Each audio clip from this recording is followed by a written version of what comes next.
నమస్తే.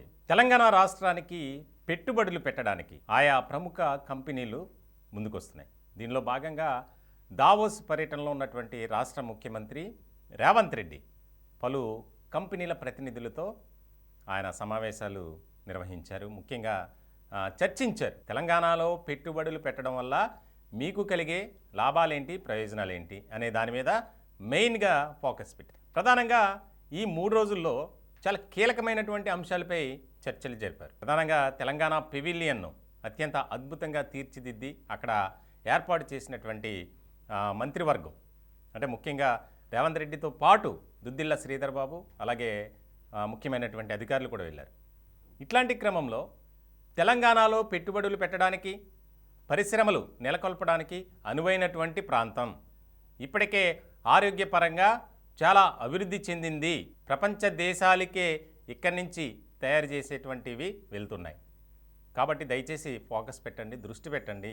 మా రాష్ట్రంలో పెట్టుబడులు పెట్టడం వల్ల మా రాష్ట్రం కూడా అభివృద్ధి చెందుద్ది అనే నినాదంతోనే ముఖ్యమంత్రి రేవంత్ రెడ్డి ప్రయత్నం చేస్తున్నారు. ఇట్లాంటి క్రమంలో చాలా శుభ పరిణామం అని చెప్పాలి. గతంలో ఎన్నడూ లేని విధంగా ఈసారి ఇప్పటి వరకు ప్రస్తుతానికి దేశీయ కంపెనీలకు సంబంధించినటువంటి ప్రతినిధులు 37,870 కోట్ల రూపాయలు పెట్టుబడులు పెట్టడానికి ముందుకు వచ్చారు. ఇంకా చర్చలు జరుగుతున్నాయి. అలాగే అంతర్జాతీయ కంపెనీలకి సంబంధించినటువంటి ప్రతినిధులు కూడా ఇంకా మాట్లాడుతున్నారు.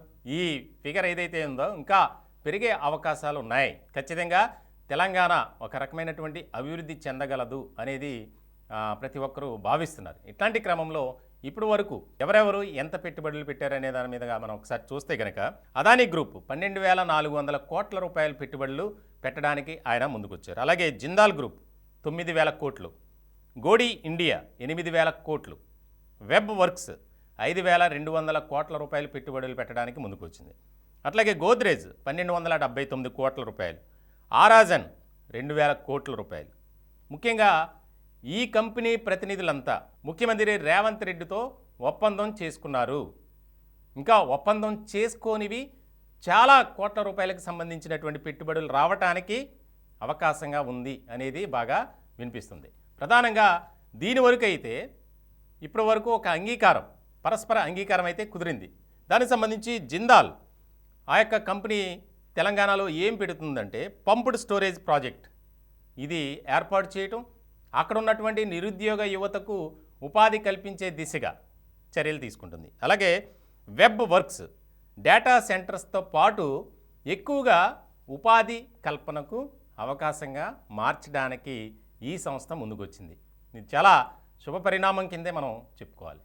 అలాగే గోడి ఇండియా గిగాస్కేల్ బ్యాటరీ తయారీ కేంద్రం, ఇట్లా కొన్ని అనువైన ప్రాంతాల్లో ఎక్కడ ఏ పరిశ్రమ నెలకొల్పితే బాగుంటుంది అనే దాని మీద స్టడీ చేసి ముఖ్యమంత్రి రేవంత్ రెడ్డి అండ్ టీం ప్రతిపాదించినటువంటి అంశాల మీద అంగీకరించి వేలాది కోట్ల రూపాయలు పెట్టుబడులు పెట్టడానికి ముందుకు వచ్చారు. ఇప్పుడు ఇదే చాలా మంచి పరిణామం. అట్లాగే తెలంగాణ రాష్ట్రం అభివృద్ధి వైపు పరిగెట్టడానికి ఇదొక నిదర్శనం. దావోస్లో ముఖ్యమంత్రి రేవంత్ రెడ్డి పర్యటన సందర్భంగా చాలా కీలకమైనటువంటి అడుగులు వేశారు. వారందరితో మాట్లాడటానికి, అలాగే పెట్టుబడులు పెట్టే విషయంలో ముందుకు తీసుకురావటానికి చాలా కీలక పాత్ర పోషించారు. ఆయనతో పాటు దుద్దిల్ల శ్రీధర్ బాబు మంత్రి. ఇట్లాంటి క్రమంలో ఇంకా అంతర్జాతీయ కంపెనీ ప్రతినిధులతో కూడా టాక్స్ జరుగుతున్నాయి. ఎప్పుడూ లేని విధంగా గతంలో చూస్తే కేటీఆర్ వెళ్ళినటువంటి సందర్భంలో 21,000 కోట్ల రూపాయలు మాత్రమే పెట్టుబడులు పెట్టడానికి అంగీకరించారని మనకు తెలుసు. ఇట్లాంటి సందర్భంలో ఆ మార్క్ దాటింది. ఇంకా ఎక్కువ సంఖ్యలో కంపెనీలు రావటానికి, వేలాది కోట్ల రూపాయలు పెట్టుబడులు పెట్టడానికి ముందుకు వస్తున్నాయంటే తెలంగాణ అభివృద్ధి మాత్రం ఖచ్చితంగా జరిగి తీరుతుంది.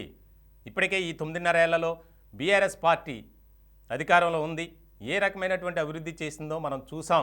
కాబట్టి దీన్ని చాలా మంచి మనం వాతావరణంగా మలుచుకొని వారికి అవకాశం ఇవ్వటమే కాకుండా ఆ కంపెనీల్లో మన తెలంగాణ యువతకు ఉపాధి దొరకడం, తద్వారా ఎక్కడా కూడా రాష్ట్రంలో నిరుద్యోగ సమస్య ఉండకూడదు అనే దాని మీదే ముందుకు వెళ్తున్నామని రేవంత్ రెడ్డి ప్రకటన చేశారు. ఇట్లాంటి సందర్భంలో ఇప్పటికే తెలంగాణ హెల్త్ హబ్ కింద ఒక రకంగా మారింది.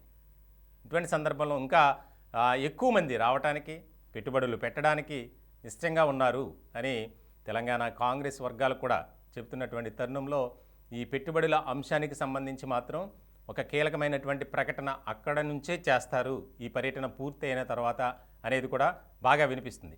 ఈ దావోస్ పర్యటన అయిన తర్వాత లండన్లో అక్కడ ఉన్నటువంటి తెలంగాణ అభిమానులతో, ముఖ్యంగా ప్రవాసాంధ్రులతో మాట్లాడి దానికి సంబంధించి ఎవరైతే ఇంకా అక్కడి నుంచి కూడా పెట్టుబడులు పెట్టడానికి కొంతమంది ఇష్టంగా ఉన్నారు అనేది కూడా వస్తున్నటువంటి నేపథ్యంలో తనకి తెలంగాణలో ఒక కీలకమైనటువంటి పరిణామం చోటు చేసుకోబోతుంది.